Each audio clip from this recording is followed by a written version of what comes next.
Moving on to Google Analytics, UTMs and Bitleys. So this is where things get a little bit more complicated. So if you want to look at each individual social media platform on its own, it's obviously playing a little bit of a dangerous game, because ultimately you want to see how social media is impacting the rest of your marketing. So a UTM tracking link is an urchin tracking module, and this works very closely with Google Analytics. And of course, most businesses have a website, or it's recommended that you have a website unless there's a real reason why you shouldn't. It really enables consumers to easily, obviously, find your product or service. And in order to see exactly how many people are coming from social, rather than just relying on Google Analytics' generic kind of dashboard, it's a great idea to set up UTM tracking links for each of your platforms and each of the respective campaigns which are running on those platforms. This is a simple piece of code that attaches to a URL in order to track a source, a medium, and a campaign name. And it enables Google Analytics to tell you exactly where your searches came from. So not bundled into social, for example, or direct, but you can actually see exactly what the consumer clicked on before they landed on your website. There's a tool called the Google Analytics URL Builder, which allows you to easily tag your URLs with these custom variables, and you can then use automated reporting tools to keep track of progress and share with your clients. So campaign variables are what allow you to track which of your promotions are actually generating the most traffic or conversions. For example, consider setting up a unique URL for each status update or wall post you use when promoting a link on Facebook. So Google Analytics, to just break that down, is essentially a piece of tracking code that goes onto your website and then shows you exactly who's coming to your website and from where. So this is a very top line kind of view of the dashboard, but you can ultimately see here how many users were there, what was the revenue created on this website, what was the conversion rate of people entering the website, and how many sessions there were. A common question that's asked is what the difference between users and sessions is, and users is actually the unique people that are accessing your website, whereas sessions could be how many pages, for example, they've viewed or how many times they've come back. So in other words, users means it's a unique person, whereas sessions means it could be someone coming back multiple times. So in terms of how to access Google Analytics, it's actually changed the dashboard quite significantly. So you now access what they call the Google Marketing Platform, and you can obviously Google that or just type in googlemarketingplatform.com, and this basically shows you the solution that fits. So here they've got Analytics and Analytics 360. And what you'll see is Analytics is the free version of Analytics. So this allows you to get a complete view of your customers for better insights to grow your business. And Analytics 360 is the paid for version of Google Analytics, which basically allows you to have access to far more advanced tools for deeper insights. But for the purposes of this course, we're just going to be delving into the free Analytics. So if you have a developer, for example, looking after your website, it's a great idea to get them to install Google Analytics tracking code. And then once you've got them to do that, you can access the dashboard, which actually shows you, as I say, these very individual metrics. So users, sessions, bounce rate, and session duration. So because this course is not all about Google Analytics, we're obviously going to go quite quickly through this stuff, but it's just a great idea to understand exactly how social media is impacting your other own digital assets, such as your website.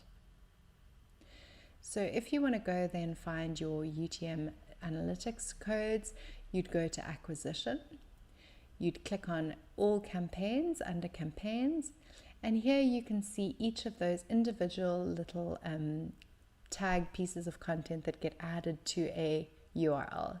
So if you've set up a URL to say this is coming from Brand House or Lancewood or Burger King, then on your website you can see exactly which link someone has clicked in order to end up on your site. So it really is a powerful little piece of tech.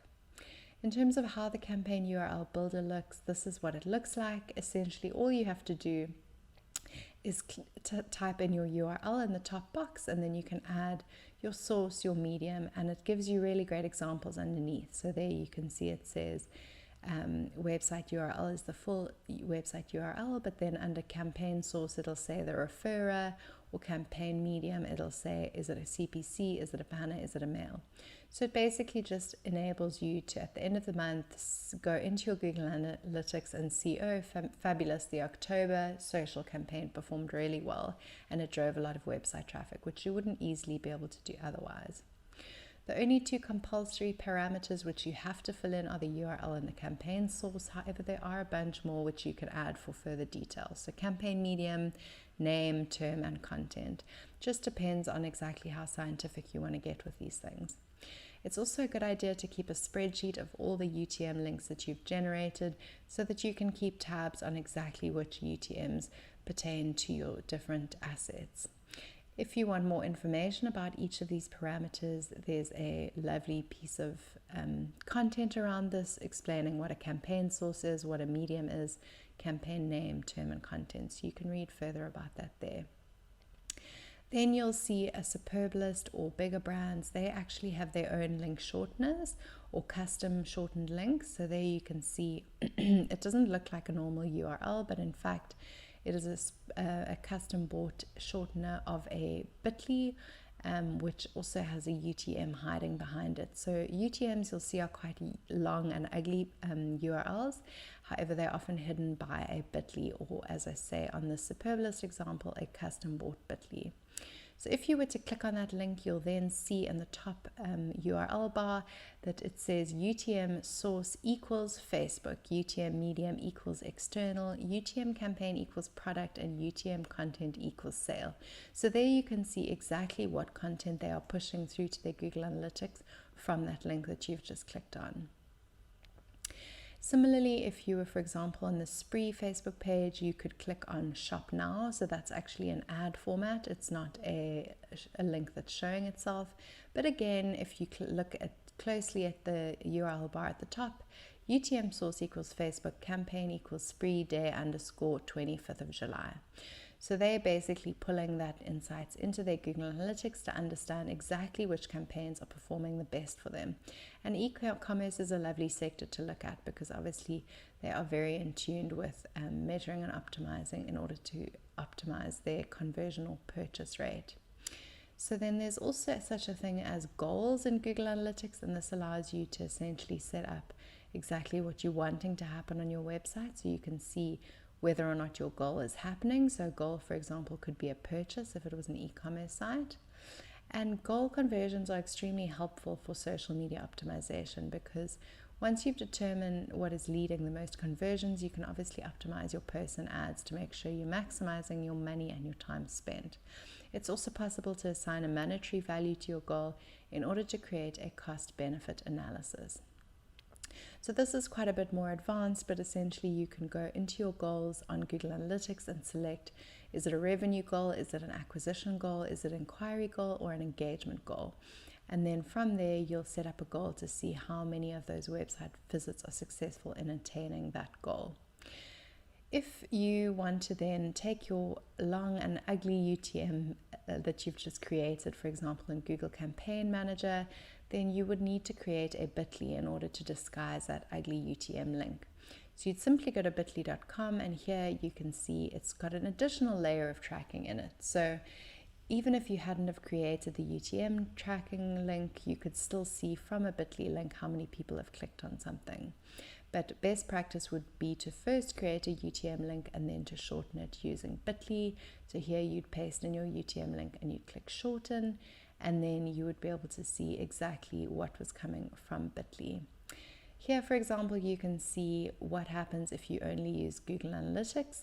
So you don't use UTMs and bit.lys. Simply the referral traffic will come in as organic search, direct, other, referral, or social.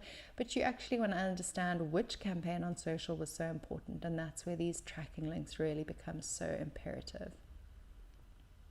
So here you can see it's a very generic view, only telling you that something came from Facebook.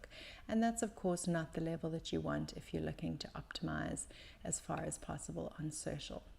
So that's it for today's measurement and optimization masterclass. I really hope you took something away from this, and congrats for finishing all 7 of your masterclasses. I can't wait to see you guys next week for your final installment of Do Digital, which of course is your exam. Wishing you all the best with that, and I will see you soon.